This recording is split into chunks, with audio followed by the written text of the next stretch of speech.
Buongiorno a tutti e benvenuti ad una nuova live di Reni Retro. Aspettate che sto abbassando un po' il volume. Una nuova live di Reni Retro, questa volta dedicata a un qualcosa che forse quelli dell'età mia già conosceranno, forse quelli anche più giovani conosceranno. E niente, vedremo una cosa che sono andato a pescare su una mia libreria, quindi non vedremo ovviamente tutto perché ci vorrebbe una live troppo lunga, però andremo a vedere le cose più importanti di quest'opera. Allora, sono le 10:59, quasi le 11 di questo 5 giugno 2023, la scuola è quasi finita, fuori sembra autunno più che estate. Stamattina mi sono svegliato verso le 4 così e alle 4 e mezza ha cominciato a piovere, è venuto giù parecchia pioggia, poi ha smesso verso le 6 e mezza, ci ha dato tregua fino verso le 7 e mezza, poi ha ricominciato un po' a piuviccicare, ha smesso diciamo fino a verso le 8, poi ha ricominciato dalle 8 e un quarto e poi ha smesso poco tempo fa, una mezz'oretta fa. Comunque da questa finestra da cui arriva la luce sembra che c'è tanta luce, ma non ce n'è per niente tanta, è nuvoloso. Ho dovuto accendere sia la luce di sopra che la luce frontale, se no era troppo buia la live. Allora, bando alle ciance, come avete visto dalla sigla, questa è una live di Reni Retro che si occupa non solo di retro computing, retro gaming, ma anche di elettronica, ed è proprio di elettronica che parla quest'opera che sono andato a pescare. Allora, vi devo dire che quest'opera, prima di venire qui nella mia... Ciao Michele! Lo so, nuvoloso con pioggia, qui a Roma dicono che nel pomeriggio ricomincerà a piovere, vedremo, però a me servono delle giornate, e parlo di 5, 6, 7, anche 8 giornate, tutte quante di bel tempo senza pioggia, perché devo andare a sistemare sia la soffitta sopra per andare a recuperare varie cose sia della Commodore che non Commodore, tutta roba di elettronica, di computer, retro computer, perché lì oramai sta la roba ferma dal 2005, anzi forse pure prima 2004, quindi diciamo da quell'epoca già sono tutto quello che c'è lì sopra si può considerare retro computing. Lì sopra c'è una marea di roba accatastata, va visto in che condizioni sta, però io per tirare fuori tutto ho il terrazzo che sta proprio sotto la pioggia praticamente. Se c'è una bellissima giornata io tiro fuori tutto, risistemo tutto, vedo ciò che conviene mettere da parte per farvelo vedere, per vederlo insieme, per analizzarlo insieme. Vedo anche altra roba che va sistemata invece, che magari terrò da parte, non c'è bisogno neanche che ve la faccio vedere. Insomma, ci sono tante cose che bollono in pentola, però dipende tutto dal tempo com'è, perché se fuori da questa finestra piove io non posso mettere il materiale fuori alla terrazza, sennò mi si bagna tutto, poi buttiamo tutto, e allora già così non è che stanno proprio in buone condizioni le cose, però metterle sotto all'acqua significa proprio volerle buttare. Allora, volevo fare un'introduzione a quest'opera. Allora, quest'opera è stata per anni ferma dentro un box pieno zeppo d'umidità. Poi è venuta qui nel 2006 a casa mia e di umidità non ne ha presa più. E quindi è stata di là in una stanzetta dove abbiamo una grandissima libreria, e l'avevo messa lì quest'opera, e si è mantenuta esattamente come io l'avevo trovata prima del 2006 dentro al mio box, quindi non è peggiorata, però ovviamente non è neanche migliorata. Allora andiamo a vedere innanzitutto di che cosa si tratta. Ecco qui.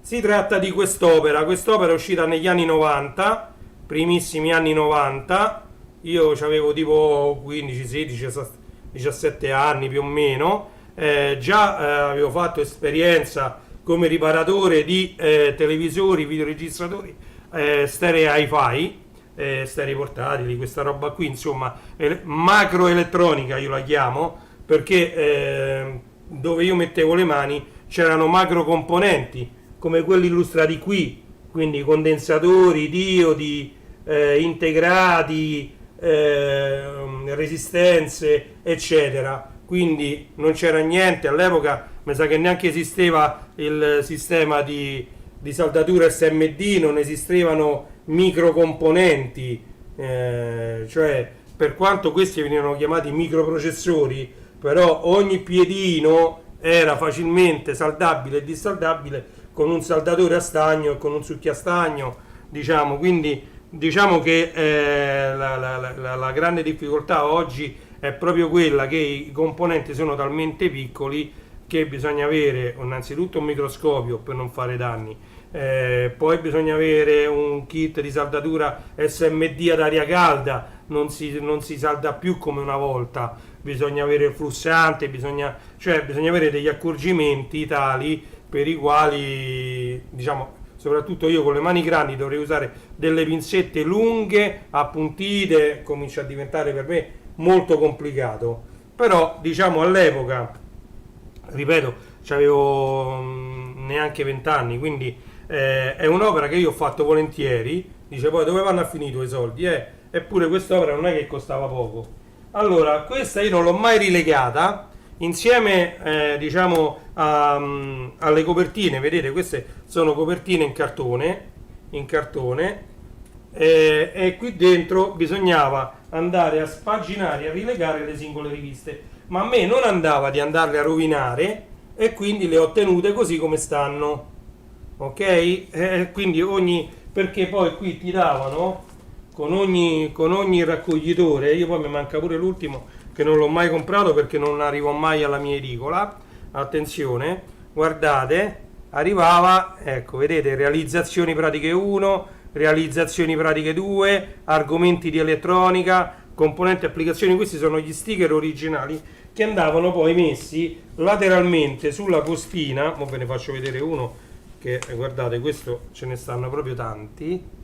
Vedete, realizzazioni pratiche 1, 2, 3, vedete, un po' sporco, però questi sono di plastica, quindi quella muffa sta soltanto dietro, quindi staccandole non si vede, cioè c'era un po' di muffa, ok? Applicazioni, componenti, realizzazioni pratiche 4, realizzazioni pratiche 3, realizzazioni pratiche 5, vedete, tecniche, tecnologie. Ora vediamo perché c'erano tutte queste, perché vedete ogni volume sulla costina c'aveva uno spazio, vedete? Allora, qui c'è scritto elettronica facile, giusto? E qui bisognava attaccare l'adesivo, però io non l'ho mai fatto di andare a spaginare questi volumetti. Allora andiamo a vedere l'opera, andiamo a dare un'occhiata all'opera. Guardate, elettronica facile, sempre ovviamente gruppo editoriale Jackson Libri. Oh, guardate qua, grande. Allora, io qui mi sono conservato per leggere i valori delle resistenze, poi alla fine me le imparai a memoria. Vedete che dice via Appia Nuova 614 00 179 Roma, ok? Chi c'era a questo indirizzo? Guardate un po', elettronica committeri, componenti elettronici, hobbistica, strumenti di misura. Vedete? Allora, elettronica committeri non c'è più da tantissimi anni, al suo posto si sono avvicendati, pure una banca c'è stata, adesso non mi ricordo neanche che c'è, ci passo sempre il venerdì quando accompagno mia figlia al teatro Brancaccio, faccio tutta l'Appia, e lì si sono avvicendati tanti negozi negli anni, da quando se n'è andato Committeri. Io da Committeri ho comprato tanto materiale sia di elettronica e sia per il Commodore 64, ha venduto i dischetti colorati, quelli che ho fatto vedere ce l'ho qui per terra, ma non sono argomento di questa live, quindi non li vedremo. A breve, quando prenderò il Commodore 64 SX l'Executive, quello portatile, andremo a vedere tanti dischetti e porterò finalmente qui a casa mia, da casa dei miei che stanno ancora lì, 6, 7, 8 portadischetti che c'avevo io sempre del Commodore 64, e così vedremo per davvero un Commodore 64, sperando che funzioni ancora con l'Executive, un Commodore 64 in azione con i miei vecchi dischetti che io li conosco a memoria, cioè non con i dischetti rifatti presi da internet e poi con lo Xum, per esempio lo Xum 1764, che permette di collegare un 1541 al PC via USB, si possono ricreare tutti i vari dischetti, giochi eccetera. Quelli sono i dischetti miei che io li conosco a memoria, li ho fatti tutti io, quindi mi farà tanto piacere vedere il contenuto. Piano piano magari faremo più episodi di tutti quei dischetti, veramente mi farà molto piacere. Allora, quindi già avendo aperto il primo volume abbiamo trovato questa che era, diciamo, una pubblicità di Elettronica Committeri con tutto il sistema per andare a leggere i valori delle resistenze in base ai colori. Vedete come era strutturato? Allora, questa chiamiamola enciclopedia, era divisa, vedete, quella c'è una piramide e adesso c'è una punta verde con scritto realizzazioni pratiche. In pratica che facciamo? Costruiamo un multimetro digitale. Un multimetro digitale sarebbe un tester. Io all'epoca, ce l'ho ancora perché sta in soffitta dentro un cassetto, avevo il Super Tester 680G della ICE, un tester considerato uno dei top di gamma della ICE, perché era molto preciso nelle misurazioni. Grazie a quel tester siamo riusciti a riparare parecchi televisori, parecchi amplificatori dell'epoca, amplificatori hi-fi, e poi vabbè, i videoregistratori quando ce li portavano, bene o male, i problemi stavano sempre sulla parte dell'alimentazione, mi ricordo molto bene, perché tutto il resto dei videoregistratori non si è mai rotto, né la meccanica né la parte elettronica del videoregistratore. Noi quando ci portavano i videoregistratori a riparare, così anche le piastre, sulle piastre c'era anche un problema, qualche cinghia, qualche cosa che poteva dare problemi, però diciamo i grossi problemi di componentistica stavano sempre sulla parte alimentazione. Scusate, mi è caduto, eccolo, un altro di questi foglietti che vi ho fatto vedere. Si vede che stava dentro al volumetto stesso, ok? Quindi lo andiamo a mettere, io lo metto dentro questa bustina, che chissà che un domani io non mi metto qui o mi scannerizzo tutto, ma mi sa che già ci stanno scansionati, perché mi pare di averli visti da qualche parte, tutta questa, oh, se ne sta andando un'altra volta al sole, vedete? Vedete? E qui ovviamente a me mi vedete diverso adesso, cioè io adesso mi metto un po' meglio sta lucetta. Ok, quindi andiamo a vedere. Questa opera è divisa in realizzazioni pratiche e qui ti spiegano come costruire un multimetro, ti danno tutti i componenti che ti serve una scatoletta, loro poi mettevano a disposizione anche questi kit, oppure spiegavano i kit, quelli di Nuova Elettronica, che era un'altra rivista, quella era una grande rivista mensile. E niente, con quella uscivano non in allegato alla rivista, ma acquistabili separatamente dalla rivista anche nei negozi di elettronica, come a Roma c'era anche GBC Elettronica, c'era anche DS Elettronica, che avevano diversi kit già soltanto da assemblare. Comunque questi ti spiegavano semplicemente, con poche parole e qualche disegno, come costruirti un tuo multimetro, in questo caso digitale. Quindi c'avevi bisogno anche del display,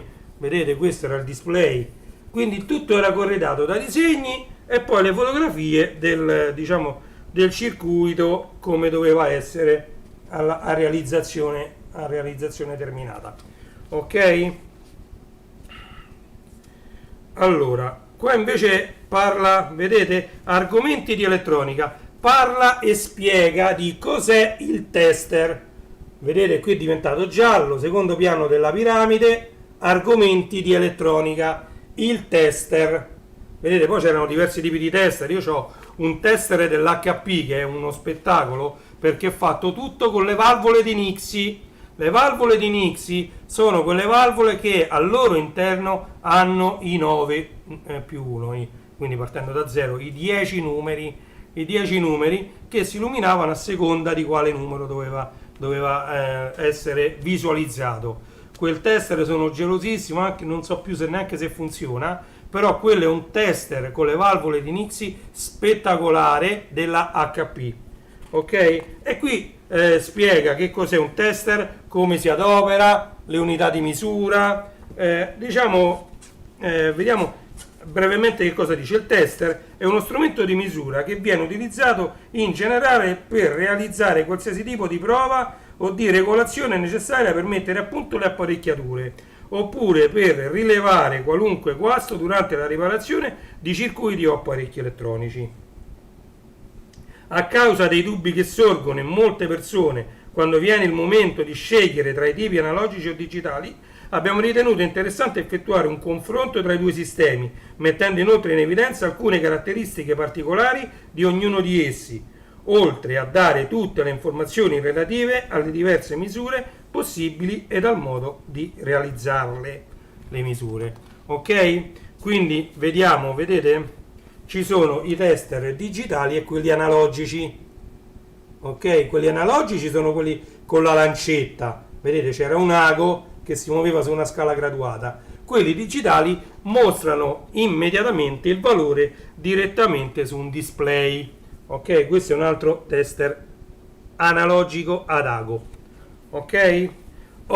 Andiamo a vedere componenti. Qui la piramide, siamo scesi al terzo piano della piramide, terzo livello dall'alto, è diventato blu e qua si parla dei componenti elettronici.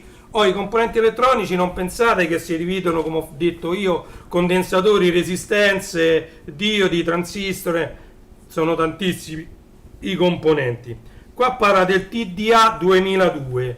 TDA 2002.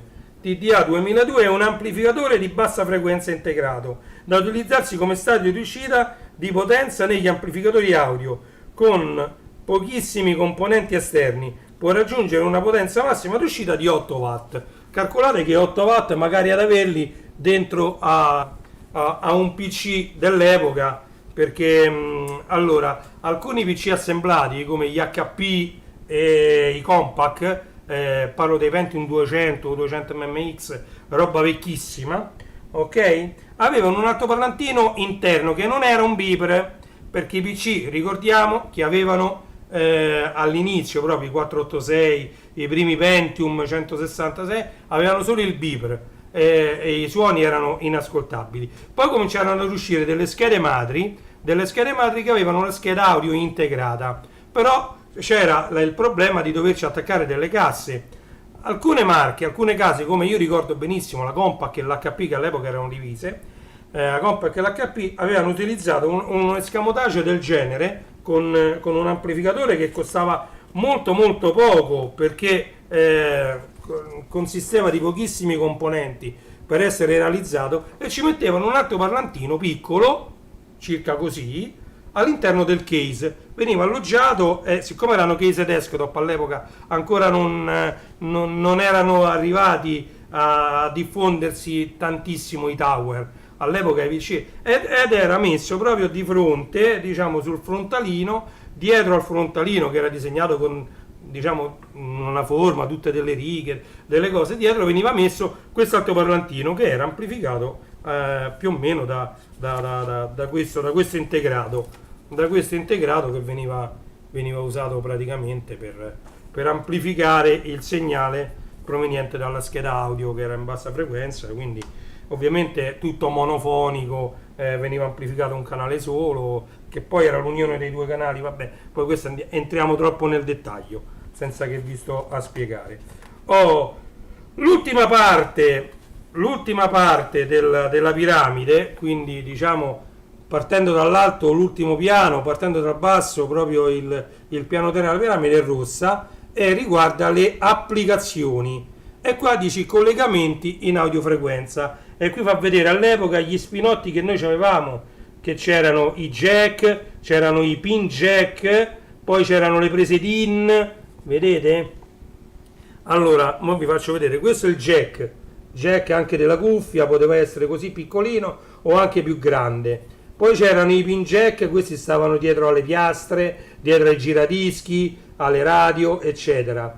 Le piastre ancora più vecchie c'erano queste prese tonde a 5 punte che si chiamano DIN, prese DIN, e questa anche una presa DIN a pipa, ok? E questi erano tutti sistemi per far passare l'audio da una sorgente, che poteva essere un tuner, una radio, un lettore CD, un giradischi, una piastra, qualunque sorgente audio, per poi andare ad attaccare magari a un amplificatore. Poi anche dall'amplificatore, se l'amplificatore non aveva il finale interno, e c'erano i finali, pure per attaccare l'amplificatore al finale, che poi l'amplificatore a quel punto era soltanto un selettore di ingressi e con l'amplificatore si potevano andare anche a modificare bassi, medi, alti, e quindi si poteva fare un minimo di modifica all'audio, e poi andava tutto al finale, che il finale di frequenza e il finale di potenza invece aveva solo il compito di amplificare il segnale in entrata verso le casse, ok? E qui vi spiega tutti i connettori, come farli, come realizzare, se dovete fare diverse, vedete questa che cos'è? Vedi, registratore, amplificatore, come connettere, sì, tramite sempre dei disegni molto semplici, quindi intuibili anche a ragazzi più giovani. Quindi quest'opera a me piacque tanto proprio per la semplicità con cui era fatta, vedete? E poi c'è accanto, ritorniamo ai componenti, la serie 7008, quindi diciamo che sono stabilizzatori, la serie 7008, a tensione fissa positiva con soli 3 piedini di collegamento, ok? Quindi potevano essere fatti, questi chissà quante ne avete visti, sia così che così, vedete? Serie 7008, che poi erano quelli là che spesso saltavano pure dentro agli stadi di alimentazione, come vi ho detto proprio all'inizio della live. Argomenti di elettronica, qui vedete, qui continua, perché argomenti di elettronica era iniziato qui ed era fatto proprio per spaginarlo questo. Qui continua a far vedere i multimetri digitali, vedete i tester digitali.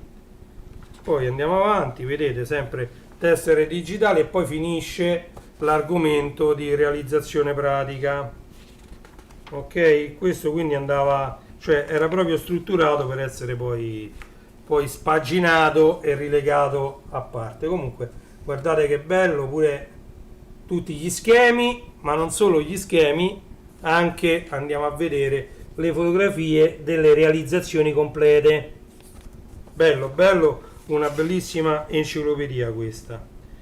Allora, componenti per la basetta, questa è tutta la lista dei componenti per fare quella realizzazione pratica che era qui, vedete? E c'erano tutta la lista dei componenti dettagliata, eccola qua. Me la avvicino un altro po' facendola mettere a fuoco. Comunque voglio vedere, perché se c'è, e io mi pare che l'avevo vista su internet questa enciclopedia, vi metto il link in descrizione per andarla a vedere. Allora adesso vediamo, tra l'altro ce n'ho anche due di numeri 2, non lo so perché, tanto sono uguali.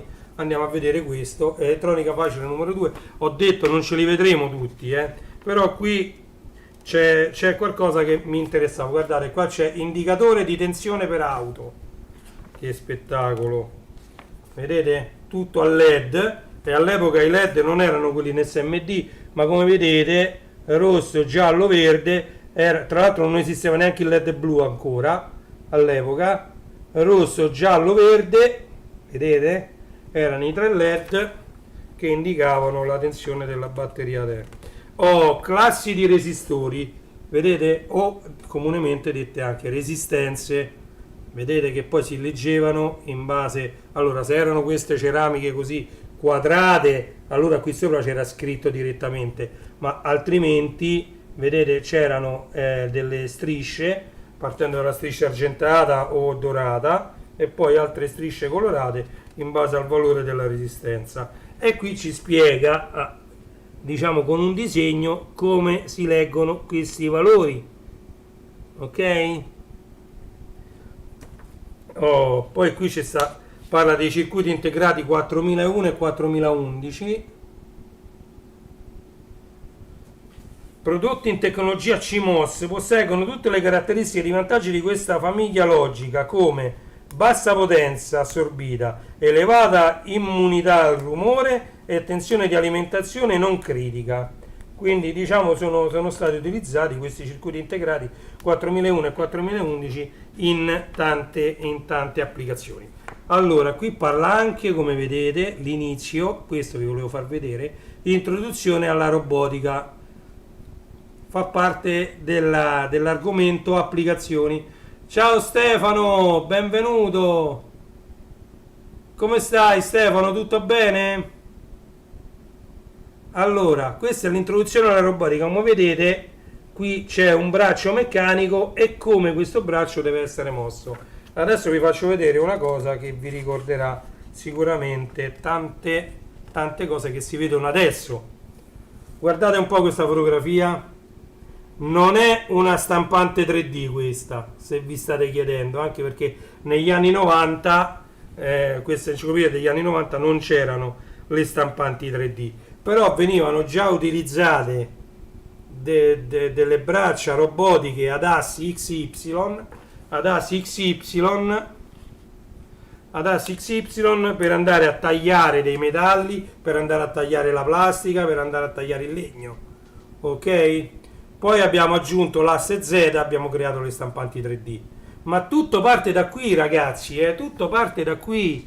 Cioè non ci facciamo imbrogliare, tutto è nato praticamente diciamo migliorando queste conoscenze qui che sono nate in questi anni. Vedete? D'altronde questa fotografia ne è la prova evidente. Questo è un braccio meccanico che lavorava su due assi e aggiungendo un solo asse siamo riusciti a fare le stampanti 3D. Guardate che non è poco. Questo è stato possibile anche grazie ai processori più veloci, perché ovviamente analizzare un disegno in 2D è molto più semplice che far analizzare un qualcosa di 3D, di fisico, e quindi diciamo l'evolversi delle CPU, dei processori, ha permesso di poter far elaborare un disegno 3D in un tempo inferiore e quindi le stampanti hanno potuto realizzare dei disegni in 3D. Quindi andare a spostare un, diciamo, non mi viene il termine perché si chiama quella punta da cui esce la plastica liquida, c'ha un nome, l'infusore mi pare, vabbè, non mi ricordo. Non vorrei sbagliare, comunque quella punta la riesce a muovere in tre dimensioni tranquillamente in tempo reale. Quindi diciamo che l'evoluzione serve sempre. Vedete, qui c'è addirittura un testo di un programma da scrivere per far funzionare tutto. Ok, quindi anche l'evoluzione dei linguaggi di programmazione, c'è stato tutto, tante cose insieme hanno fatto sì che l'evoluzione portasse poi alla nascita di queste stampanti 3D. Qua c'è un'altra cosa molto interessante, guardate, come sono composte le resistenze, cioè di che cosa sono fatte queste resistenze. Dentro una resistenza cosa c'è? E qui ci è spiegato in questo semplice disegno, questo semplice rettangolo verde, partendo dall'alto verso il basso, A, B, C, D, E, F, G, H, no, fino a G, e ci dice appunto come sono composte le resistenze. E qua addirittura ci spiega come costruire un semplice interfono per le realizzazioni pratiche, quindi con un microfonino, due microfonini piccoli due altoparlantini e pochissimi altri componenti, si può realizzare un interfono. Che questo veniva piccolo piccolo, mo voi lo vedete con queste foto, sembra chissà quanto è grande, questo veniva piccolissimo, vedete, si vede l'altoparlantino e quel puntino nero era il microfonino, veniva molto molto piccolo. Mi pare pure che era ad onde convogliate, questo funzionava sulla corrente elettrica, mi pare di sì. Vediamo un po' se parla di onde convogliate, ma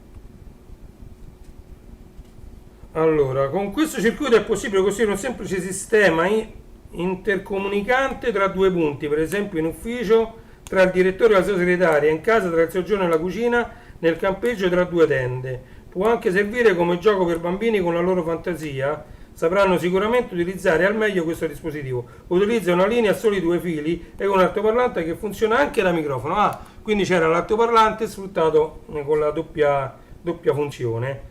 Ovviamente usare un altoparlante come microfono non è qualità altissima, ma essendo un interfono basta che si capisce quello che parli e va benissimo. Ricordiamoci che i telefoni di una volta, quelli in bachelite, mamma mia come si sentivano male. Ok, andiamo a vedere il numero 3 e poi corriamo sempre di più. Allora, guardate, qua parla di termometro a LED, tester con altoparlante. Poi c'è sta saldatori speciali, componenti il TDA, no, il TBA 120, TBA 120 e poi applicazioni, già si parlava di energia solare. Sul numero 3 di elettronica facile. Allora, guardate qua che c'è. Operazione vinci. Io poi non ci partecipavo mai a queste cose. Vedete, qui c'è un succhiastagno, si vinceva un succhiastagno a pompetta e un'altra cosa. Vabbè, io tanto non ho partecipato, non partecipavo. Avvisa i lettori, il terzo fascicolo sarà in edicola il 27 agosto. Dall'8 settembre con il 4 fascicolo Elettronica Facile sarà in edicola ogni settimana. Che spettacolo! Allora, e qui c'era per fare l'abbonamento, vedete, mi sono ottenuto tutto. Ecco, questo è lo schema di un termometro a LED.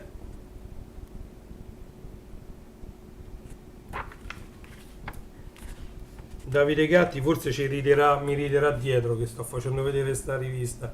Se vede questo filmato mi ride dietro, anche se lo saluto, è un grande Davide Gatti per quanto riguarda l'elettronica. Saluto un po' di youtuber, mentre vi faccio vedere queste immagini. Volevo salutare Marco Valleggi, Luke74 di Luke74 Channel, Marco Valleggi stavo dicendo di MVV Blog, Giusimu con il suo canale dove tratta un po' di tutto, soprattutto console di videogiochi, le sistema, le mette a nuovo, le modifica. Ha modificato, non lo so, un migliaio di PlayStation, 2, 3.000, 4.000, non lo so. Saldatori speciali, guardate, questo è un articolo dedicato ai saldatori speciali. Che bello che è questa enciclopedia. Che nostalgia, il TBA 120 è un amplificatore simmetrico a 6 stati con demodulatore a coincidenza che serve all'amplificatore, alla limitazione e alla rilevazione dei segnali a modulazione di frequenza. È particolarmente utilizzato nei radioricevitori e negli stati a media frequenza suono dei televisori, quindi viene utilizzato sia nelle radio, nei tuner degli sterei sia portatili che da casa, e sia nei televisori. Ok, e qua già ci sono dei pannelli a energia solare, già venivano introdotti i pannelli di energia solare. Il sole è un'enorme fonte di energia della quale l'uomo approfitta sin dagli albori del tempo. Tutti i combustibili utilizzati, eccettuata l'energia nucleare, hanno ricevuto il loro contenuto energetico direttamente dal sole e senza di esso non esisterebbero. Parliamo del gas naturale, del petrolio e del carbone, che è il principale combustibile fossile. Poiché in origine tutte queste sostanze erano materia organica, non avrebbero potuto formarsi senza il sole. Lo stesso vale per il legno, per la pioggia e per le correnti marine. Ok, oh guardate, abbonamento in offerta, elettronica facile. Comunque qui ci sono già i primi pannelli solari, vedete, i primissimi, siamo negli anni 90 ragazzi, che spettacolo. Comunque andiamo avanti, guardate questo saldatore, io ce l'ho ancora, un saldatore tipo così, mamma mia, era un macello, ci volevano 10 minuti prima che si riscaldasse sto coso. Succhia stagno, vedete, tutto un kit di saldatura col saldatore a pompetta, dissaldatore a pompetta. Vabbè, tester con altoparlante, vedete? Questo dispositivo non è altro che un semplice strumento di misura da utilizzare per controllare la continuità dei collegamenti di un circuito elettrico e la qualità delle saldature. Quando i collegamenti sotto test non sono idonei, lo strumento fornisce un risultato della misura mediante un segnale ottico, accensione di un LED ed un avviso acustico.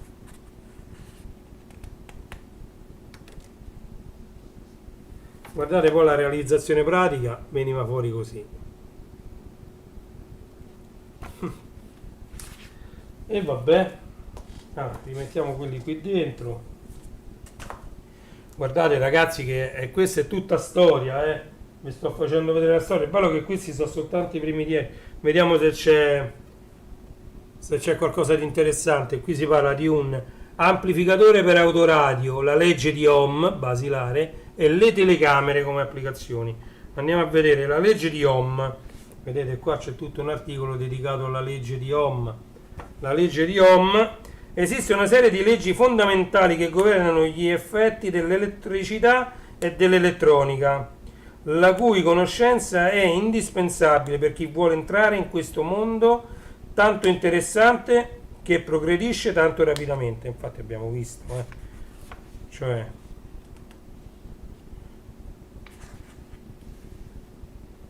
la legge di Ohm.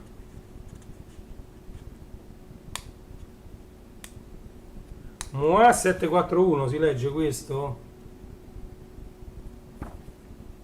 È un amplificatore operazionale monolitico di alta qualità progettato per una grande varietà di applicazioni analogiche. Le telecamere, come vedete qui già si parla. Allora, questa è una telecamera i8, quindi utilizzava delle videocassette i8. Ok, le videocassette i8 sono state di altissima qualità e poi sostituite dalle mini TV, le mini TV registrate in digitale dalle telecamere, e poi subito dopo le mini TV abbiamo subito lasciato lo spazio alle RAM direttamente alle SD. Prima c'erano le SD, micro SD, compact flash, prima c'erano le compact flash. Questa Grundig mi sa che è una VHSC. Guardate quanto era più grande. Questa mi sa che è una VHSC.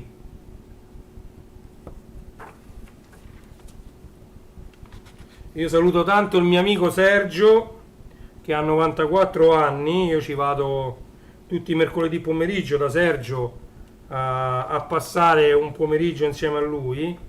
Per fare cosa? Lui è sempre stato un appassionato di video e musica, ha tante telecamere, partendo da una telecamera VHS, a una VHSC, a una i8, poi a una mini TV e a quella là direttamente con le RAM, quindi con le SD, micro SD eccetera.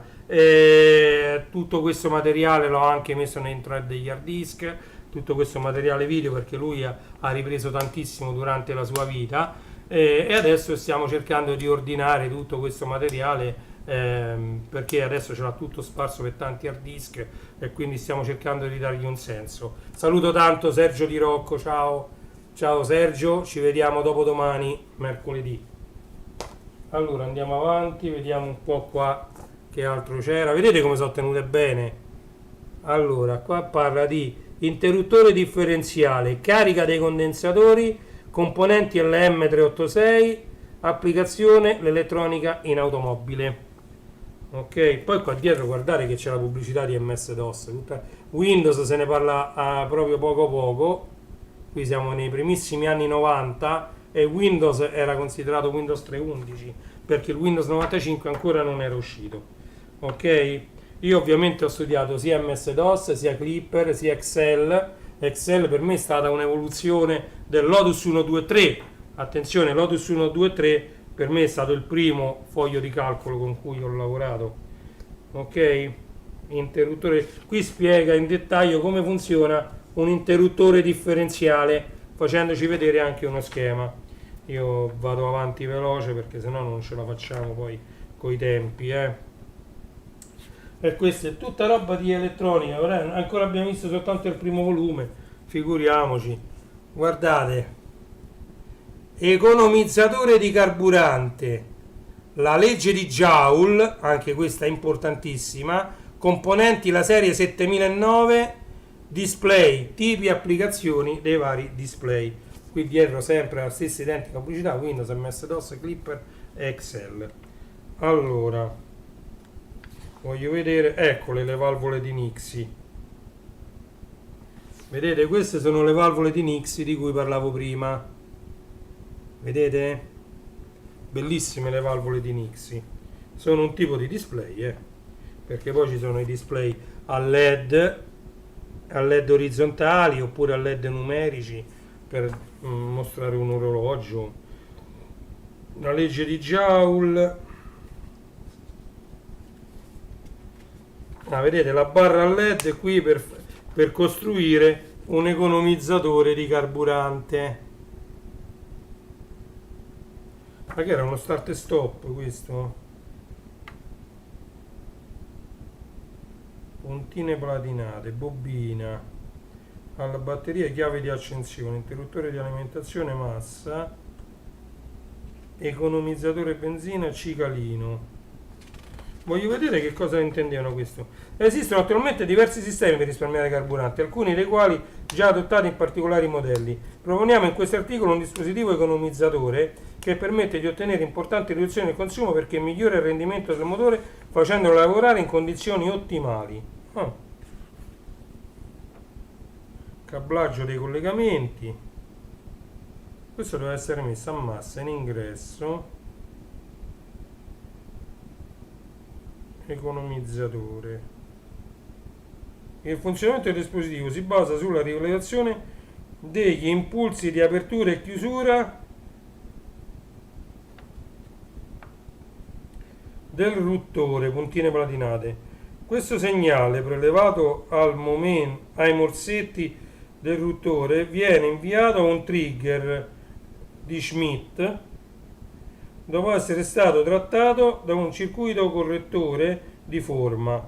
La frequenza degli impulsi disponibili all'uscita del trigger è una funzione del numero di giri del motore, poiché ad ogni apertura delle puntine corrisponde un impulso. Mazza, questi mi hanno fatto una cosa già spettacolare. Guardate, io non me l'ero proprio scordato perché poi guardate questi sono tantissimi volumi, molte cose io me ne so poi l'ho lette e poi lasciate stare là. La serie 7009 è una famiglia di regolatori di tensione integrati riservati principalmente alla progettazione di alimentatori con tensione di uscita fisse negative. Serie 7009, vedete?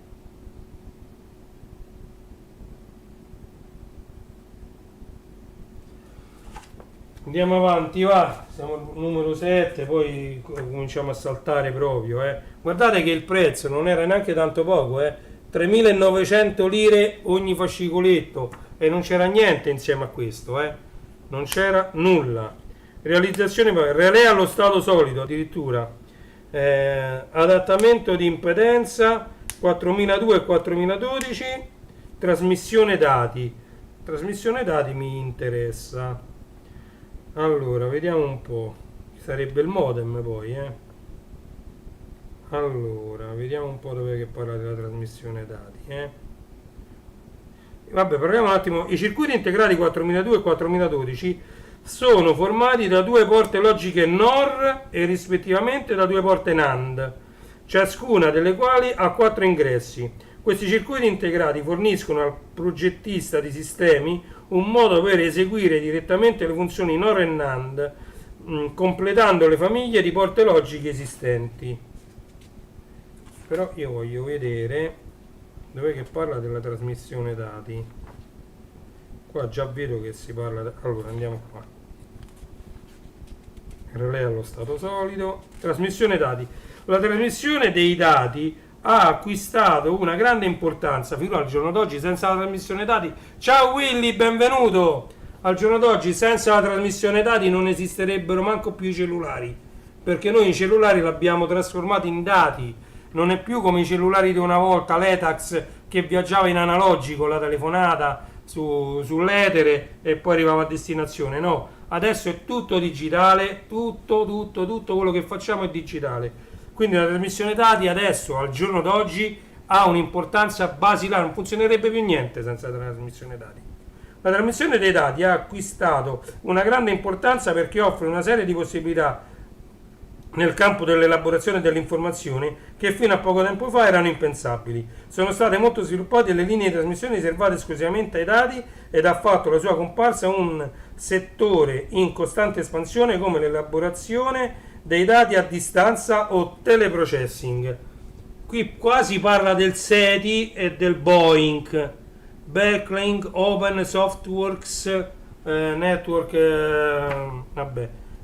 Infrastructure Computing. Vabbè, comunque praticamente io sono stato parte del SETI e del Boeing per tantissimo tempo. Il SETI e Tom era un programma che andava ad elaborare le rilevazioni fatte dai radiotelescopi posizionati ad Arecibo in America.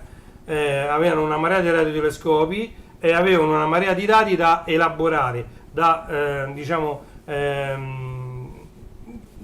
controllare, più computer avevano a disposizione, visto che all'epoca i computer erano lenti e prima facevano, quindi avevano distribuito, quindi con il calcolo distribuito avevano distribuito questi pacchetti di informazioni da elaborare tramite questo software che era il Boeing, fatto all'università di Berkeley. Praticamente tramite questo software tu andavi a scaricare il pacchetto da analizzare, lo analizzavi e facevi l'upload del pacchetto analizzato, dei dati che avevi elaborato. Eravamo tantissimi in tutto il mondo ad utilizzare questo software, soprattutto grandi aziende che magari durante la notte non utilizzavano server dei laboratori, avevano installato questo softwareino gratuito, diciamo che è molto leggero, perché si poteva impostare che se uno utilizzava la GPU per qualsiasi altra cosa lui si metteva in background e non lavorava, cominciava a lavorare solamente quando tutta la macchina era a riposo. Molto molto bello, e questo era appunto il teleprocessing. Comunque la trasmissione dati è stata basilare per arrivare all'epoca moderna, ok? E di questo volume mi sa che è l'unica cosa che ci interessa, che ci è dato. Allora, trasformiamo il multimetro in termometro. Poi riduzione del rumore in hi-fi. Tra i componenti c'è il 555 e componenti dei robot in applicazioni. Componenti dei robot.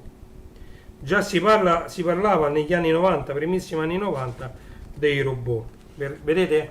Trasformiamo il multimetro in termometro. Secondo me bastava una termocoppia, poi con 2 più o 3 componenti. Ecco, componenti dei robot. A causa delle caratteristiche multidisciplinari dei robot, i componenti utilizzati per costruirli sono diversi, di provenienza molto varia e riguardano molti settori dell'industria e dell'ingegneria. Essi coinvolgono svariate tecnologie in funzione delle applicazioni alle quali è destinato il robot, del metodo di programmazione utilizzato, delle relazioni che deve intrattenere con l'ambiente e delle particolari cognizioni scientifiche al momento della progettazione. In effetti, se uno deve fare un robot che deve camminare, conviene fargli 4 zampe, quindi ci devi mettere in mezzo gli ingegneri che devono costruire, diciamo, le zampe, il corpo, eccetera. Se invece devi fare un qualche altra cosa, il bimbi non c'ha bisogno delle braccia, deve essere soltanto un robot che mischia gli ingredienti secondo una giusta tempistica, secondo una giusta temperatura, quindi è diverso. Ma abbiamo tanti robot noi già dentro casa e neanche lo sappiamo. Comunque, guardate che è una cosa incredibile. Andiamo avanti. Lì abbiamo parlato dei robot. Prova transistori, indicatore di potenza LED, tecnica di conversione da analogico a digitale, da digitale ad analogico, e poi conversioni video. Andiamo a vedere qui che cosa intende per conversioni video, perché al giorno d'oggi ce ne sono tantissimi di formato video, perché se vogliamo mantenere anche le varie videocassette, VHSC, i vari laserdisc, i DVD, i Blu-ray, abbiamo 2 miliardi di formati video che Dio solo lo sa, senza pensare pure ai DVX che si sono avvicendati tra il DVD e il Blu-ray. Allora, tecniche di conversione. Vedete, allora, il segnale analogico è curvo, il segnale digitale non è curvo. Noi ci stiamo provando a generare un'onda curva con il digitale, ci stiamo riuscendo, andando ad affinare la precisione e quindi a dividere in campioni sempre più piccoli sia la parte audio che la parte video, con il 4K, con l'8K che è già stato, diciamo, quasi rilasciato al pubblico. Quindi conversione video. Un sistema video è formato da diversi elementi destinati ad essere collegati tra loro, per esempio telecamera, registratore video, monitor, miscelatore, modulatori, televisori, eccetera. Vedete, questo è un semplice schema. E quello che faceva Sergio, il mio amico che vi dicevo prima, lui aveva un mixer video, poi aveva un'Amiga 1200 con scala multimedia 400 per fare le titolazioni, aveva un videoregistratore come sorgente, un altro videoregistratore per registrare e un mixer video per miscelare il tutto. Ovviamente sull'Amiga aveva il Genlock, mi sembra che lui aveva quello della GVP, della Great Valley Products, che lavorava per Amiga, per la Commodore, e faceva un sacco di cose spettacolari per la Commodore, la GVP, tra cui aveva fatto anche il DSS8, che era il digitalizzatore audio, aveva fatto il Genlock, come ha detto, diverse cosette. E quindi qui parla anche delle connessioni. Io ho letto conversioni, invece c'è scritto connessioni video, dei vari cavi per limitare al minimo la dispersione, anche perché qui si lavorava tutto in analogico, ancora non c'era il digitale. Adesso col digitale basta che il segnale passa. Ed ecco l'ultimo volumetto per questo volume, e qua ci parla di alimentatore, misure in corrente alternata, UAA 170 e UAA 180, registrazione sul nastro magnetico. Ecco, qui possiamo vedere come avviene la registrazione sul nastro magnetico. Andiamoci a vedere questo. Guardate questi strumenti finiti come venivano belli, guardate, spettacolo, soprattutto questi analogici con gli indicatori ad ago. Questi sono tanti multimetri, tutti digitali, vedete. Vediamo cosa dice per il nastro magnetico, sono curioso. Ecco, vedete, applicazioni. Ecco come è fatta la testina della piastra, vedete? Questa è la testina. Mannaggia la miseria, che spettacolo. Nastro magnetico, velocità. Registrazione sul nastro magnetico. Esistono attualmente diversi sistemi per registrare i segnali e per poter successivamente disporre degli stessi quando sia necessario.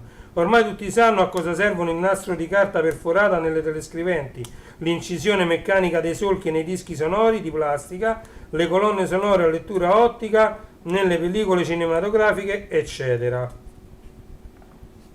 E qui spiega come funziona il nastro magnetico, a che velocità deve andare. Guardate, queste sono tutte cose che hanno fatto parte della nostra storia. Allora, io direi che siamo arrivati già a un'ora di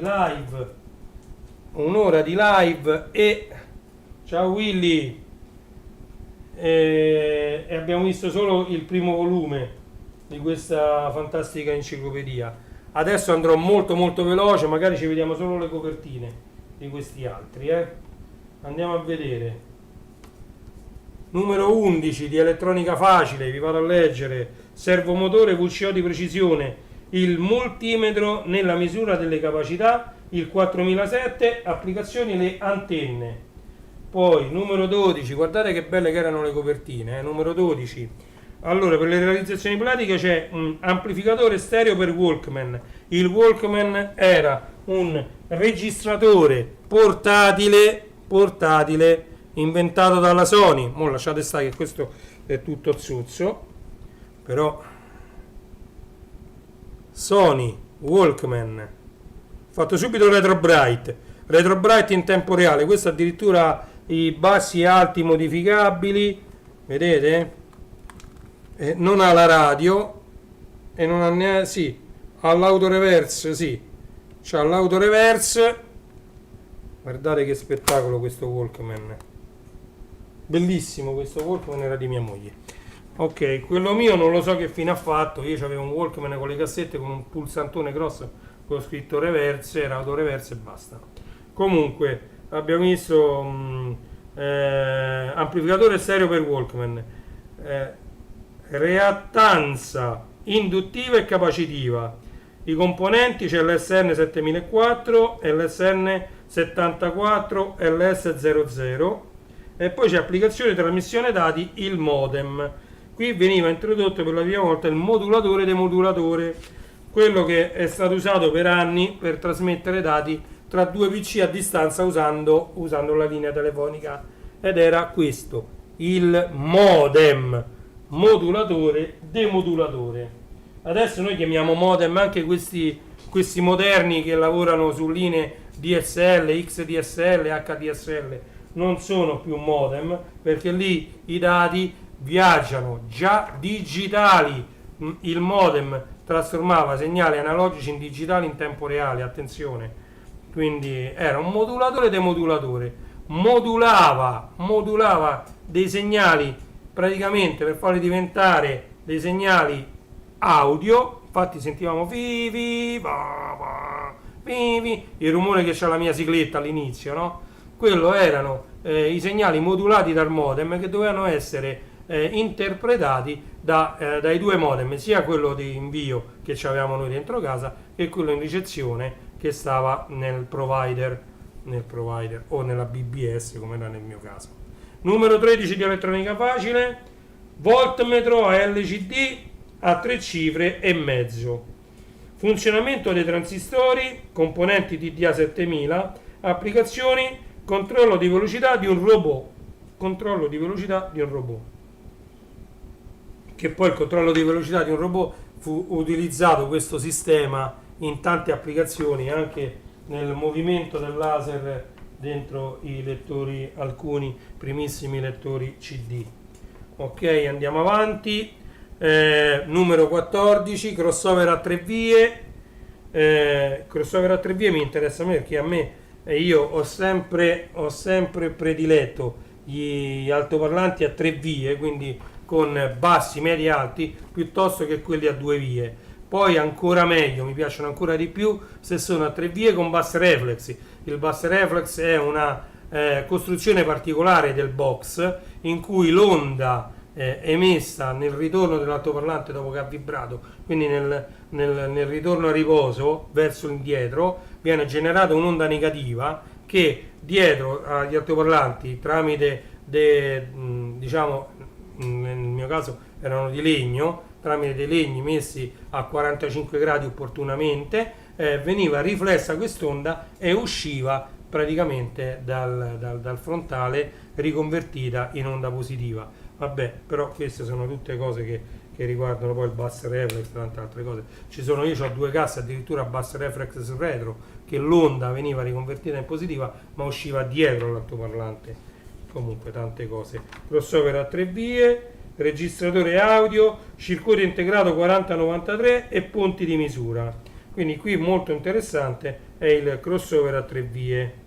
Quando si parla di crossover viene subito in mente un buon impianto stereo con tanto di CD, amplificatore da 70 più 70 watt o più, e un paio di buoni diffusori dotati appunto di appositi filtri che separino le frequenze destinate ai 2 o ai 3 altoparlanti. A 3 vie sono 3 altoparlanti ovviamente, e parliamo di bassi, medi e alti, quindi tweeter, mid-range e woofer.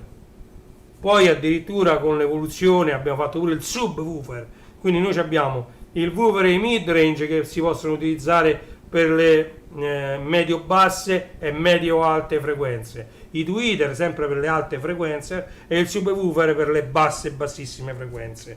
Guardate che abbiamo fatto pure dei passi da gigante nella diffusione audio. Questo è il numero 15, luxmetro digitale, conversione CA-CC da corrente alternata a corrente continua, poi MCA 7, MSA 7, PC è compatibile. Qui cominciamo a vedere i primi PC che fanno la loro comparsa. Oh, vedete?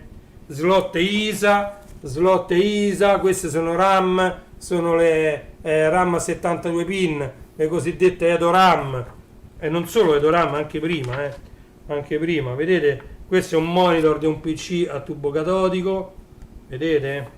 Questo è il processore grandissimo Intel i486SL, arrivarono fino al DX4 con il 486, e questo è un Olivetti, ce l'avevo a scuola, questi, che è l'M280, l'M240, che è questo, l'Olivetti, non lo dice, non lo riesco a leggere. Comunque questo è un Olivetti, bellissimo computer, uno dei primissimi che ha fatto l'ingresso dentro tutte le case qua in Italia. Mentre in America c'era Radio Shack che li distribuiva questi PC. Oh, questo l'avevo già fatto, ce l'ho ancora io. Avevo fatto luci psichedeliche, generatore di frequenze e debug programmabile. Io ho fatto due kit, uno è il centralina luci psichedeliche a tre lampade, e poi ho fatto invece luce stroboscopica bilampada che mi faceva lampeggiare molto rapidamente due lampade per fare una luce stroboscopica a due lampade. Io ne potevo mettere diversamente a due lati, perché facendo il DJ andavo a fare le feste, mi servivano tutte queste luci. Con questi sistemi io spendevo pochissimo perché me li costruivo da solo, e avevo fatto sia la luce stroboscopica bilampada e sia la centralina per luci psichedeliche a tre vie, cioè per tre lampadine. E poi ce ne connettevo, ovviamente lì c'era scritto che poteva reggere fino a 200 watt per ogni linea. Le lampadine erano da 60 watt, due lampadine 120 watt, io ce ne mettevo due collegate in parallelo, e quindi arrivavo a consumare 120 watt nel momento dell'accensione, poi lampeggiavano pure, quindi non arrivavano neanche all'accensione massima, perché lampeggiando il filamento non raggiungeva mai la massima, diciamo, il massimo assorbimento, quindi diciamo non mi diedero mai problemi quelle due centraline che costruii io. Qui ci sta un'applicazione registrazione dei segnali video, componenti circuiti integrati 74 LS125 e 74 LS126, poi c'è argomenti di elettronica, filtri per rettificatori, e poi qua le luci psichedeliche. Vedete, questi sono gli argomenti, e questo è il 16. 17, regolatore di velocità per trapani, e poi c'è la barriera a raggi infrarossi, argomenti di elettronica, il segnale video, componenti LM382, applicazioni, la radio in auto, il telefono. Ok, guardate, questo è elettronica facile numero 17. Andiamo avanti. Elettronica facile numero 18, spettacolo, generatore di funzioni, segnali sull'oscilloscopio, il 4013 come componenti, applicazioni, il videoregistratore. Ok, andiamo avanti, non penso di riuscire a finirlo tutto, per la live sono un'ora e 6 minuti. Poi alimentatore universale, timer per tempi lunghi, il transistore nei circuiti analogici, poi l'LM565, applicazioni, posizionamento del braccio robotico ovviamente. Andiamo a vedere posizionamento del braccio. transistori, posizionamento del braccio, vedete?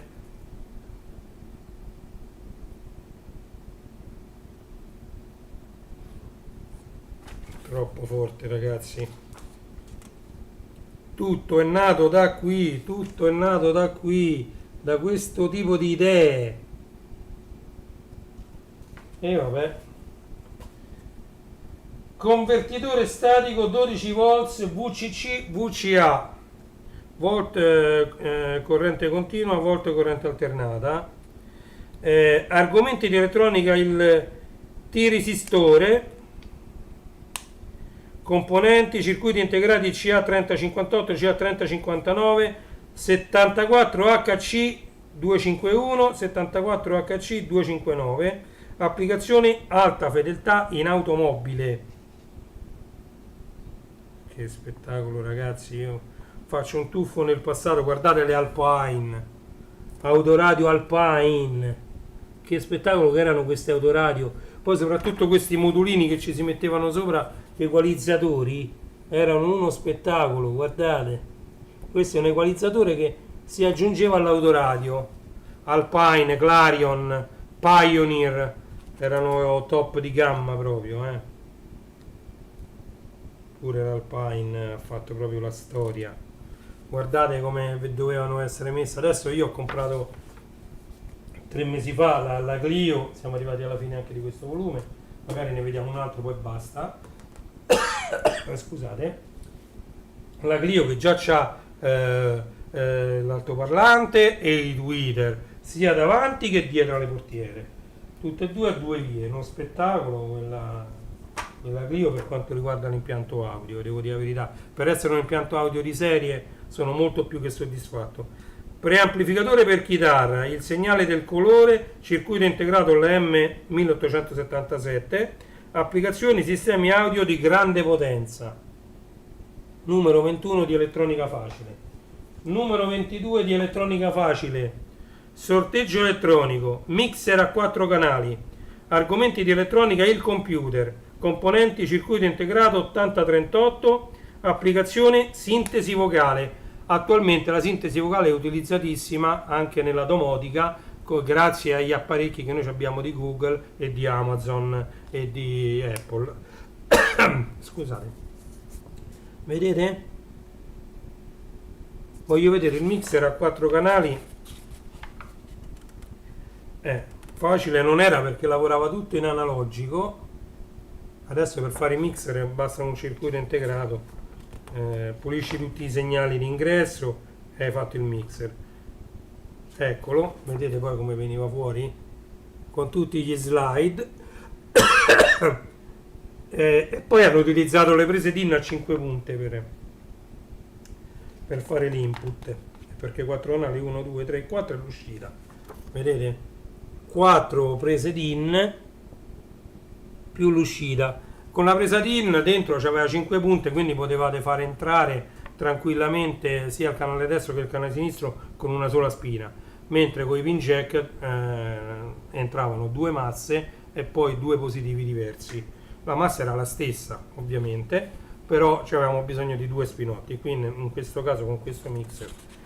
Come funziona il computer, questo era quello che ci insegnavano pure in tutti i corsi di informatica, l'unità logico-aritmetica, la memoria principale, l'unità di controllo, vedete, poi ci sono la tastiera, lo schermo video, la stampante, che sono tutte periferiche di uscita, la tastiera è di entrata, il disco è entrata e uscita, il nastro è entrata e uscita, e altre periferiche sono sempre di entrata e uscita come l'unità di backup al nastro.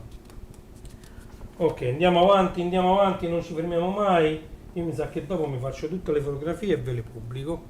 Elettronica facile, numero 23, vediamo che c'è di interessante. Temporizzatore programmabile, convertitore da corrente continua a corrente alternata, circuiti integrati, contatori 4017, 4024 e 4029, trasmissione e ricezione in AM, onde medie sarebbe AM, modulazione di ampiezza significava AM, adesso in AM non trasmette quasi più nessuno, tutti quanti in FM, modulazione di frequenza, ok? Carica batterie, TRIAC e DIAC, importantissimi, circuiti integrati TL08X, ricezione della TV via satellite. Allora andiamo a vedere TRIAC e DIAC, guardate, qui parla di TRIAC e DIAC, vedete? L'obiettivo principale che ha portato allo sviluppo del TRIAC è stata la necessità di avere a disposizione un componente analogo al tiristore, cioè un interruttore controllato in grado però di funzionare anche a corrente alternata. Come logica conseguenza fu messo a punto in seguito anche il DIAC, un componente accessorio molto utile per innescare il TRIAC. Va bene, andiamo avanti. Va. Numero 25. Antifurto codificato per auto, Kong elettronico, la base dei tempi dell'oscilloscopio, transistori a bassa frequenza, prima parte, e poi registrazione del suono su disco, e qua vediamo un po' se parla di disco vinile o no, parla di CD, troppo forte, qui parla di come registrazione, ah no, qua vedete, qui è come viene registrato il suono sul vinile, viene fatto il solco che sulla parte destra c'è registrato ciò che deve poi riprodurre l'altoparlante destro, e sulla parte sinistra viene registrato ciò che deve riprodurre l'altoparlante sinistro, ok? Qua invece viene fatto vedere come invece veniva fatto sul CD, ma sul CD poi sappiamo tutti che il segnale era digitalizzato, trasformato in un segnale wave.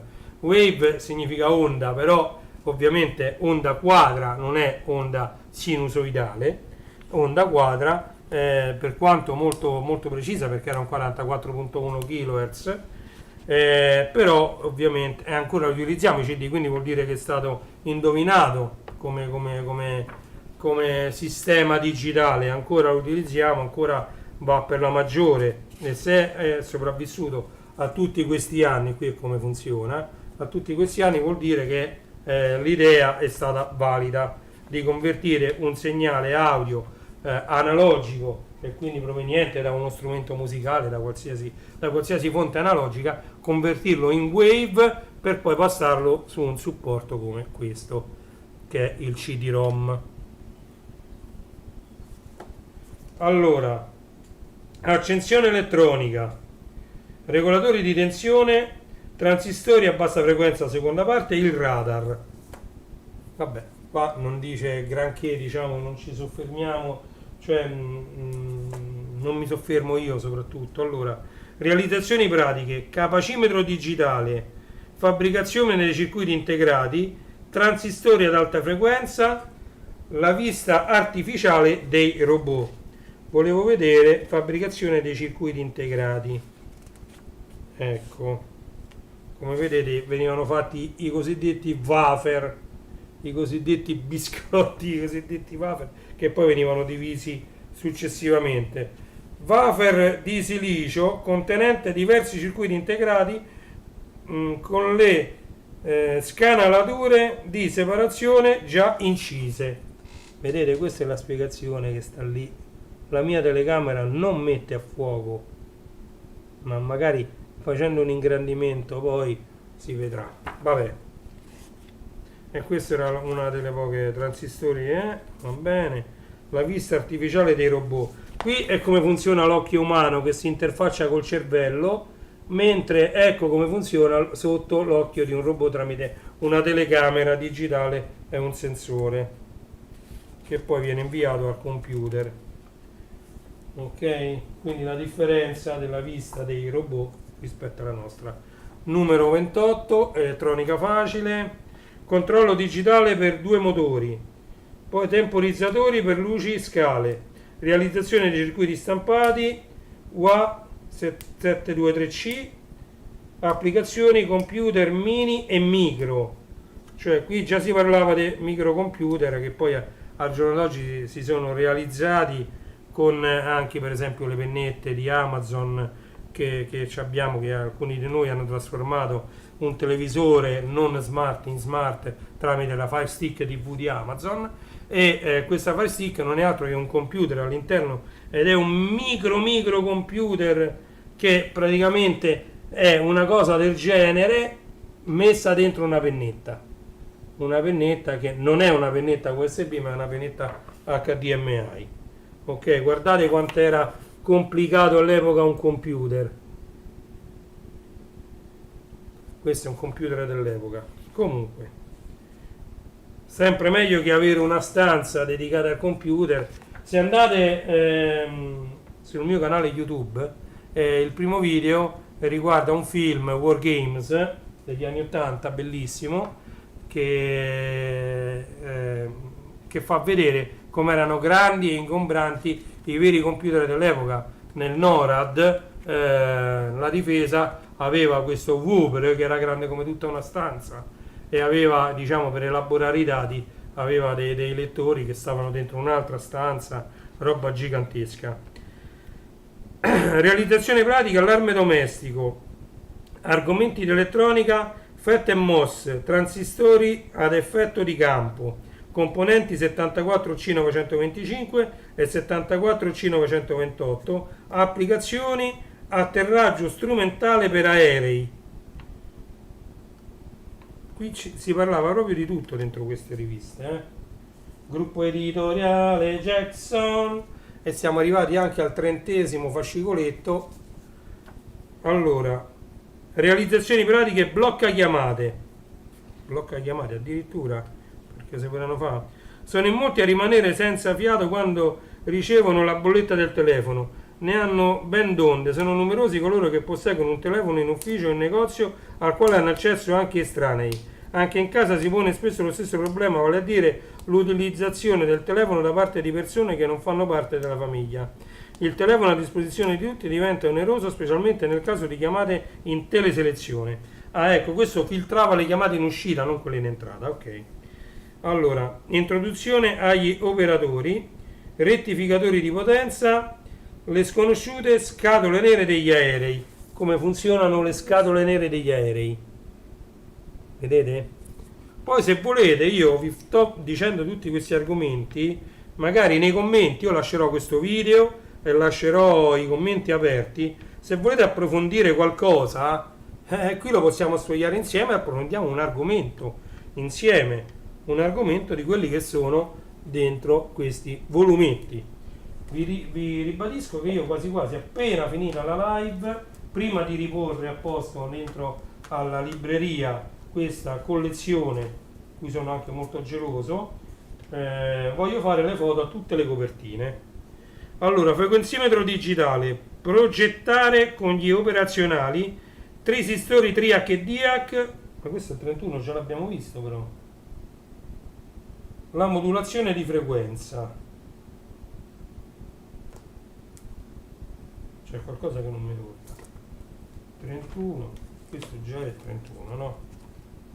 Questo è 21, 010, 20, 30. Sì, però fammi capire. TRIAC già ne abbiamo parlato, Eccolo, TRIAC. Però quello sono transistori TRIAC.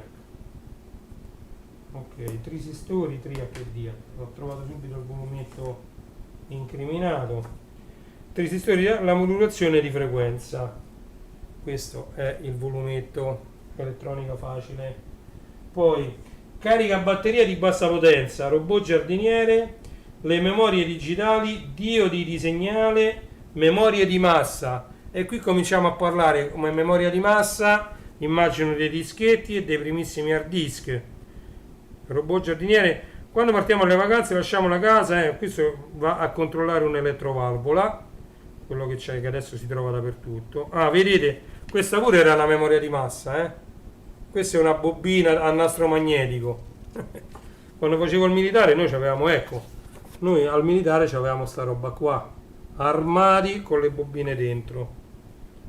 Ok, ci stavano pure i dischi flessibili, memoria di massa. Oh, vedete, questi sono floppy da 5 pollici e un quarto, drive A, drive B. Ok, questa è sicuramente la vista frontale di un IBM serie PS, sicuramente con i drive da 5 pollici e un quarto prima dell'avvento dei drive da 3 pollici e mezzo. Ovviamente questi stessi dischetti sono stati utilizzati dal Commodore 64. Va bene, andiamo avanti. Equalizzatore, io sono un patito di equalizzatori, ce n'ho tipo 5, me ne sarei comprati altri avendo avuto i soldi. E qua parla di come funziona un equalizzatore. L'equalizzatore è quello strumento che ci permette di modificare il suono andando ad agire sulle singole frequenze, partendo dalle bassissime frequenze fino alle altissime frequenze, andando a potenziare o a diminuire a seconda di come vogliamo far sentire l'audio. Qui ovviamente dietro è stata cambiata la quarta di copertina. Questo l'abbiamo sfogliato insieme, videogiochi, trucchi e segreti e cheat mode per console. Abbiamo visto che ce l'ho io questo volumetto, però ce l'ho quello per i videogiochi per il Commodore 64 e l'Amiga. Allora, i relè, qui spiega i relè, ADC 0800, antenne centralizzate, vabbè, come funzionano le antenne centralizzate. Poi, qua parla dello diodo Zener, EZI 88, poi c'è sta il sonar, poi c'è la fiamma elettronica e sonda logica di tensione. La fiamma elettronica, la fiamma elettronica veniva generata con una lampadina spesso anche fulminata, poi qua che pare il sonar, circuiti ibridi. Andiamo avanti perché se ci fermiamo, telecomando attraverso relè, sì. Telecomando attraverso la rete, non riesco manco più a leggere, mi sono stancato. Trasformatore di alimentazione, TDA 1023T, controllo proporzionale del TRIAC, applicazione le stampanti. Come funzionano le stampanti? Andiamo a vedere che qui ci saranno sicuramente stampanti ad aghi e margherita, perché all'epoca ecco le stampanti ad aghi e margherita, soprattutto ad aghi. Vedete come funzionavano le stampanti? Io per anni e anni e anni ho stampato con le stampanti ad aghi, ma questa che è una Seikosha. Io ce l'ho una stampante molto simile a questa, la mia era una Seikosha GP100 VC, qui non c'è scritto che stampante è. Comunque a me piaceva tanto l'MPS 803 della Commodore, una stampante bidirezionale in cui il carrello scriveva sia in andata che a ritorno, e quindi riusciva a stampare nello stesso tempo che le altre stampanti stampavano una sola riga, che facevano, stampavano e tornavano indietro, poi avanzava la riga e ristampavano un'altra riga. Questa invece avanzava, stampava la prima riga, riavanzava, stampava l'altra riga, ritorno, e quindi era molto veloce la MPS 803 della Commodore. Alimentatore stabilizzato per automobili, NTC e PTC, Mostec 50816, componenti SMD, e cominciano a fare la comparsa i componenti in SMD, vedete? Anche perché i PC cominciavano ad essere presenti in tutte le case, bisognava miniaturizzare i componenti per non fare i PC troppo grossi, e quindi tutto ha una conseguenza. Generatore di ioni negativi, i filtri, concetti fondamentali, SAA 2002, 2032 e TDA 1316 e 1319, chip per DCC, applicazioni rilevatori e ricevitori e trasmettitori ottici.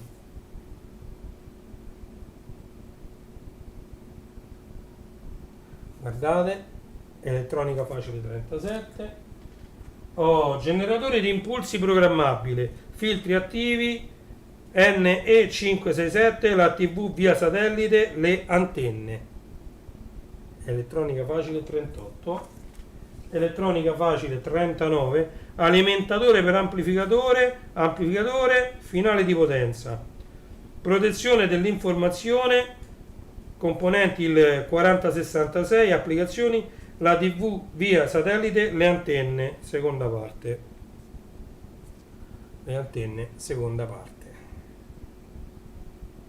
Elettronica facile 39. E siamo arrivati anche all'ultimo volume di questo tomo. Ok. Elettronica facile 40. Realizzazioni pratiche. Controllo di toni stereo. Preamplificatore stereo. Locomotori con alimentazioni, chopper attiristori, non riuscirò mai a dirla sta parola, e poi analizzatori logici. Elettronica facile numero 40. Elettronica facile numero 40. Ok. Mancano ancora tantissimi, mi sa che io a questo punto faccio ancora uno, poi mi fermo, perché sono troppi. Numero 41. Temporizzatore per camera oscura, comunicazioni con fibre ottiche, quelle che avvengono adesso attualmente, ancora non tutti ce l'hanno dentro casa, io sono tra quelli che ancora non ha la fibra, io ho il rame che va a diventare fibra poi qui nella centralina del palazzo. TDA 2030, la TV via satellite, unità centrale. Elettronica facile, numero 41. Andiamo avanti. Realizzazioni pratiche, controllo per campanelli, interfono per motociclisti, argomenti di elettronica, i quarzi sono stati utilizzatissimi in Amiga per dare la giusta oscillazione di frequenza ai vari processori tramite dei quarzi. Il quarzo è anche questo, vedete, questo è un quarzo. Questo qui è il quarzo. Questa è una scheda 68040 per Amiga 4000. Allora, andiamo avanti.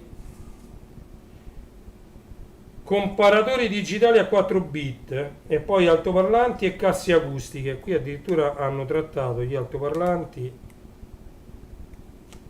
Eccole qua. Vedete? Allora, questo è un mid-range. Questo è un tweeter, questo è un tweeter, questo è un mid range e sicuramente ci sarà pure un woofer. Questo è un altoparlante a 3 vie e questo è il woofer, un altoparlante più grande è il woofer. Questo sopra il mid range e questo qui è il tweeter, questo più piccolino. Ok?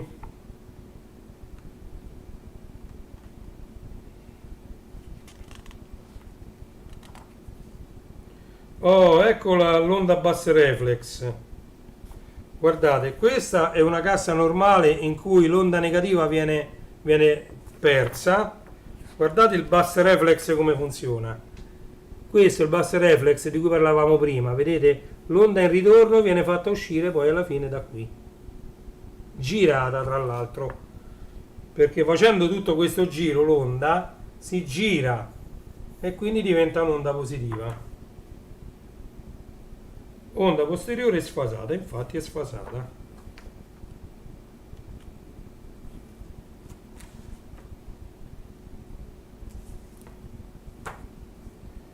Batteria elettronica, i potenziometri 74 HC 181, cinescopio a colori.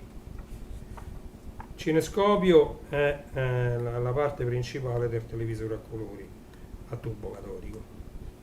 Eccolo.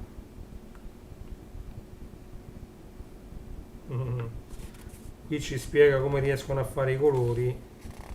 Guardate, questo è il cinescopio, come ho detto io, tubo catodico, insomma.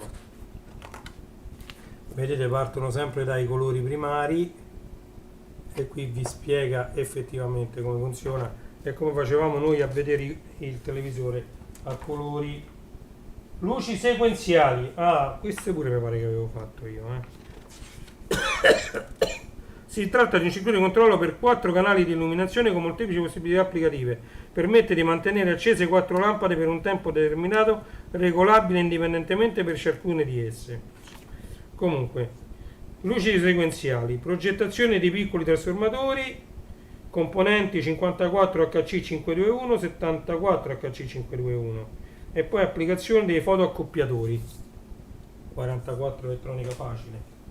45 elettronica facile, telecomando a raggi infrarossi, transistore unigiunzione, componenti il 7473, il 7474, reti di comunicazione dati, le norme che vigevano all'epoca per la trasmissione dei dati. Poi realizzazioni pratiche, flash elettronico, argomenti di elettronica, amplificatore come oscillatore, rettificatori di precisione, componenti il 4047, applicazioni reti di comunicazione dati, organismi. Io quando aprì la BBS dovetti andare a dichiarare che avevo una banca dati elettronica. Io mi ricordo che andai sulla Cristoforo Colombo dietro, c'era un ente dove io dichiarai tutto quello che c'avevo, il numero di telefono, su che macchine girava la BBS, che modem c'avevo. Poi ovviamente li cambiai i modem nel tempo, man mano che c'avevo dei soldi io li spendevo poi per la BBS, ho sempre rispesi i soldi, per questo non c'ho più una lira.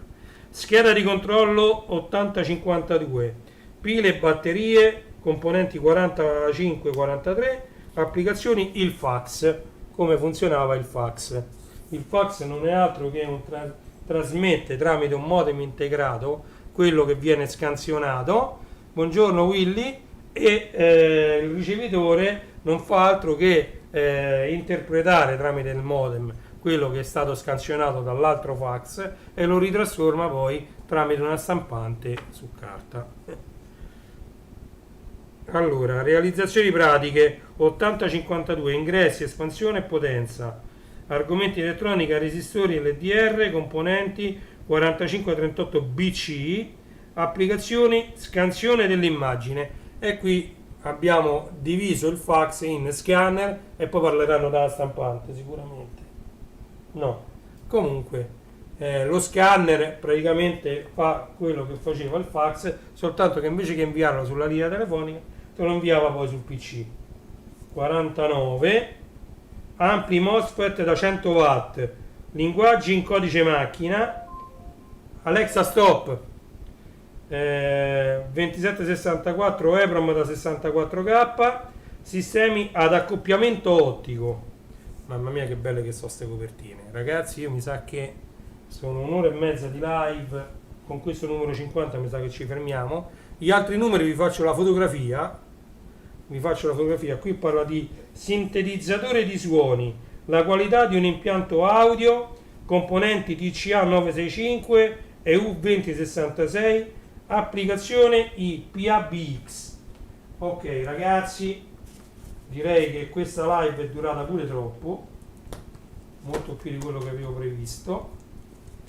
Allora, vi invito come sempre a visitare il sito principale, il mio sito principale www.classe74.it. Registratevi se vi piace ciò che sto facendo. Adesso devo fare la nuova sigletta, la nuova sigla in cui voglio dare un titolo a tutto questo che faccio vedere, che è gli anni 70, 80, 90 secondo me. Ho voluto dare questo titolo perché io ho vissuto negli anni 70, 80, 90, poi ho sbattuto contro un muro che è rappresentato dagli anni 2000. Io sono riuscito a passare un po' attraverso questo muro, mi sono trascinato fino agli anni 2006, 2007, 2008, poi non ci ho capito più niente, tutto ha cominciato a correre troppo velocemente e mi sono trovato al giorno di oggi così da un momento all'altro totalmente spaesato. Però ho tantissimo materiale che voglio condividere con voi degli anni 70, 80, 90 e quindi ho voluto cominciare questa serie di video, di live che farò, che poi sono live finché le trasmetto in diretta, ma diventano dei video da vedere quando volete, se li vedete in differita, e gli voglio dare il nome gli anni 70, 80, 90 secondo me. Ok? Vi ringrazio tanto di essere stati qui con me. Se non l'avete ancora fatto, iscrivetevi al mio canale YouTube, attivate la campanella che è l'unico sistema che avete per sapere quando vado in live. Io ringrazio Michele che è stato con me fino ad adesso. Lo so, io leggendo qui, come vedete, io ho avuto tante cose sott'occhio in quegli anni. Quegli anni li ho vissuti appieno. proprio a 360 gradi, conosco tutti i film che sono usciti, conosco tutta la musica che è uscita, conosco tutto ciò che è stato fatto di elettrico, di elettronico, la maggior parte dei computer li conosco, li ho toccati, ci ho lavorato, i server, i cartoni animati, le sigle TV, tutte le riviste, i fumetti che uscivano. Io quegli anni li ho vissuti appieno, ragazzi, li ho vissuti secondo me al 1000%, oltre quello che era possibile. E quindi penso di essere di avere un bagaglio di conoscenze. Poi sono conoscenze vissute sulla mia pelle, quindi sono conoscenze dal mio punto di vista, perché magari sentendo un'altra persona vi racconta gli stessi anni in un altro modo, ok? Quindi io vorrei raccontarvi gli anni 70, 80, 90 dal mio punto di vista, quindi secondo me, ok? Grazie a tutti di nuovo, Reni Retro vi saluta, non so se lasciarli e vederli in una live, magari anche nel pomeriggio al volo, questi altri volumetti, o se terminare proprio qui, ma vedremo. Magari nel pomeriggio faccio una live di mezz'ora e ci andiamo a sfogliare gli ultimi 2 volumi di quest'opera che si chiama ancora Elettronica Facile. Ok? Detto questo, io ringrazio tutti di essere stati con me, veramente di tutto cuore, e vi do appuntamento alla prossima live, come sempre, non so quando sarà. Grazie mille a tutti, a presto, ciao!